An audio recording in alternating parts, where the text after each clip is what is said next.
Confuse मैं बचपन से ही हूँ। बचपन में मेरी माँ कहती मेरा शेर बेटा, मेरे पापा कहते उल्लू का पट्टा, गुरुजी कहते गधा है साला, दोस्त क्या क्या कहते मैं आपको यहाँ बता नहीं सकता। लुगाई आई तो सीधा ही जानवर कहने लगी।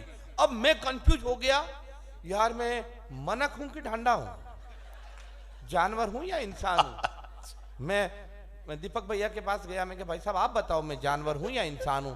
ये बोला शक्ल से तो मुझे भी पता नहीं चल रहा लाला।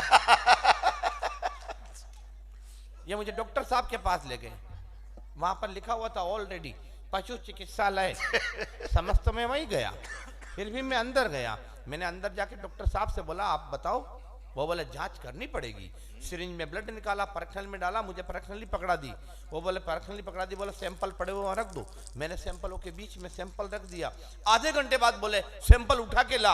अब मैं बचपन से ही कंफ्यूज, न जाने कौन सा सैंपल उठाकर लाया, डॉक्टर साहब के हाथ में थमाया। डॉक्टर साहब ने जांच रिपोर्ट बनाई, उसमें आया आप ऊंटनी हो और 3 महीने से गर्भवती हो। मेरा दिमाग खराब हो गया। मैं ये क्या बेटा।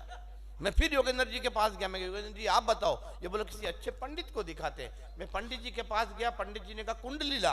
कुंडली ले गया। वो कुंडली में समझ में नहीं आ रहा तू जानवर है या इंसान है, पर नवे ग्रह में राहु और केतु की कुदृष्टि है, इसलिए बहुत जल्दी तेरे माथे पे सींग और पीछे पूंछ उगेगी। तो मैंने कहा पंडित जी कोई उपाय बताओ। तो पंडित जी ने कहा अपने हाथों से काले कुत्ते को रोटी खिलाना। इतने में दूर से एक काला कुत्ता दौड़ता हुआ आ रहा था, उसके मुंह में ऑलरेडी रोटी। वो आया, जंप लगाई, रोटी मेरे मुंह में ठूस दी, गाप। मैंने कहा पंडित जी ये क्या है। वो बोले लाला यूं लग रहा है इस कुत्ते को भी किसी पंडित ने यही उपाय बताया है।